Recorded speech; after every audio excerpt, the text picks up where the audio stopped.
All right, we are now on to the Psych Eval, which is the psychological evaluation.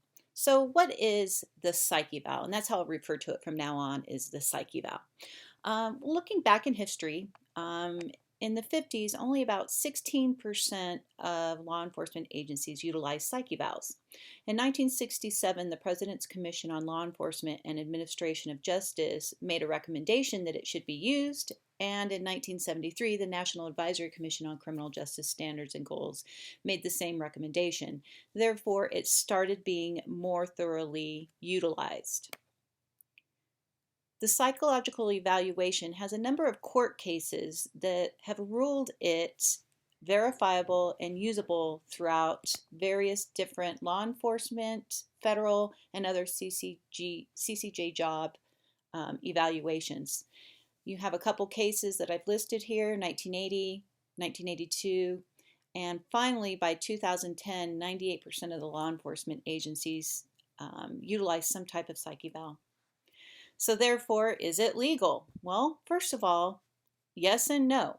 The ADA statute does have procedural requirements, and there's a couple cases listed here. So as long as the psychologist that conducts the testing follows these procedural requirements, it is legal.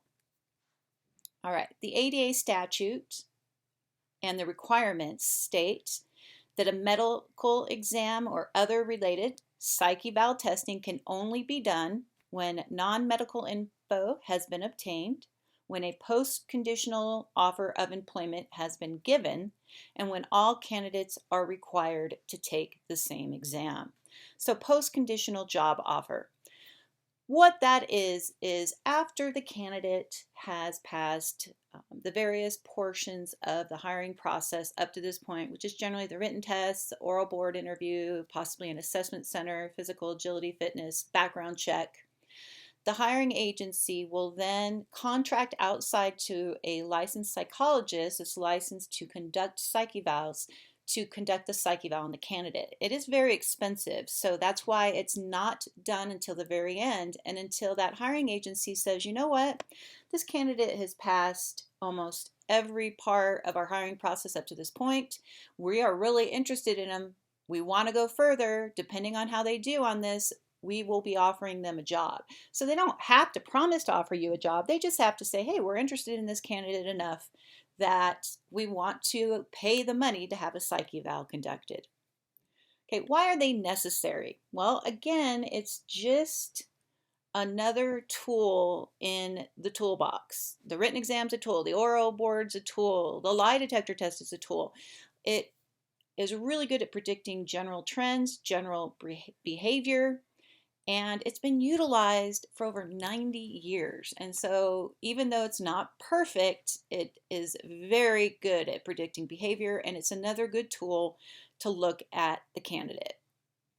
All right, there are three parts on the psych eval. So one is an assessment tool such as what we call the MMPI-2, or even better, the MMPI-2RF. It's a written test that the candidate takes. Has very strange questions like, I like flowers, I like mechanics magazines. And what's really cool is the MMPI-2RF was developed by Dr. Corey, who is a psychologist in Oregon, so has some ties to Oregon. The second part is the clinical interview. So generally there's a self-reported history statement done. There could be mental health treatment records. And this is the interview done with the psychologist. And then finally is the personal history background. And this is, each psychologist may have something a little different, but it's basically asking history about the person's background. All right, what is the MMPI-2 and why are there so many strange questions? Well, it's a screening instrument for certain high-risk professions, not just law enforcement, but many federal jobs, even some in the private sector. There's 10 scales, and there's also validity scales, and that's how these scales are interpreted by the psychologist to determine whether the person's telling the truth. They even have a lie scale. So there's all different kinds of scales. Then we have the MMPI-2RF. As I told you, it was developed by Dr. Corey and also Ben Porath, and it was specifically designed for high-risk professions and law enforcement. Instead of being 567 questions, it's 338 true and false questions, and the results are compared to over 2,000 other police candidates and offers transparency through peer-reviewed research and provides guidance for the psychologist reading it through the various scales. All right, what strange questions? So the reason there's so many strange questions is it's not focused on vocabulary, memory, or spelling like the original written test. It's utilized to determine personality issues. So the most important part is do not lie. Go into that psych eval with an open mind to tell the truth.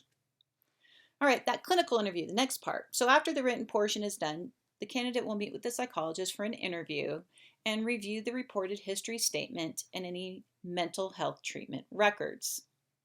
The personal history questionnaire, which can be found in this chapter of the textbook, an example of one, is where the psychologist discusses the candidate with the hiring agency and the background investigator, and they're looking for issues and they're comparing everything the background investigator has learned up to this point about the candidate, and as well as what the psychologist has learned about the candidate.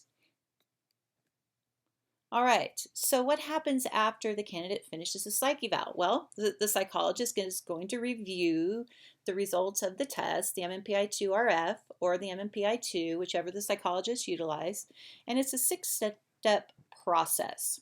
So let's go over that. According to ADA policy, and this is another policy psychologists have to use, you can't use a pass and fail system. So if you ever hear someone say, oh, I failed the psych eval, that's not true. You can't really fail it.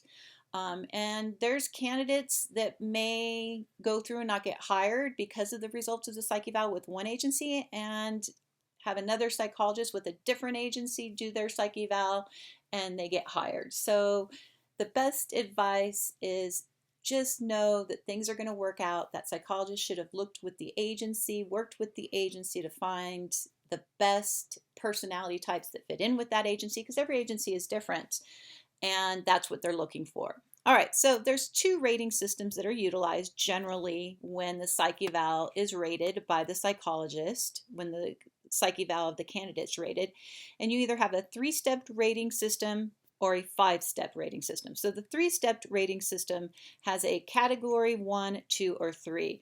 Generally, your category 1, let's say that could be a green light. Hey, that the candidate, no glaring issues, looks good. Category 2 would be, there's some concerns. We need some further investigation. And then finally, category 3 would be red flags, no recommendations. So that's kind of the 3-step rating system. The 5 steps, very similar, just has five categories instead of 3. Okay, so can you find out why you weren't recommended for employment due to the results of the psych eval? No, it's not something that's going to be shared. It's something that the hiring agency has paid the psychologist for, and therefore it is the results you are going to sign away go to them. A lot of that is liability and legality issues, and so I always recommend in this chapter I give, and in chapter 2 there's lots of self-personality tests, and you can even go see a psychologist on your own if you're concerned about anything. Talk to your doctor if there are mental health concerns, so you know what to expect. All right, so how do you prepare for it? So this is a 5-step process of passing the psych eval. Number 1, training of the mind to be strong. You need to think positive, that superhero mindset. Number 2, tell the truth. Do not lie. Never lie. 3, don't overthink the questions. 4, be consistent.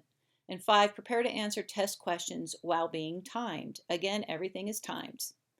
All right, there's some self-assessment websites you can go to. I have some listed here, but you can go do Google searches. There's lots out on the web that are free. And like I said, I have some already in the 2nd chapter and this chapter as well. All right, that ends this chapter.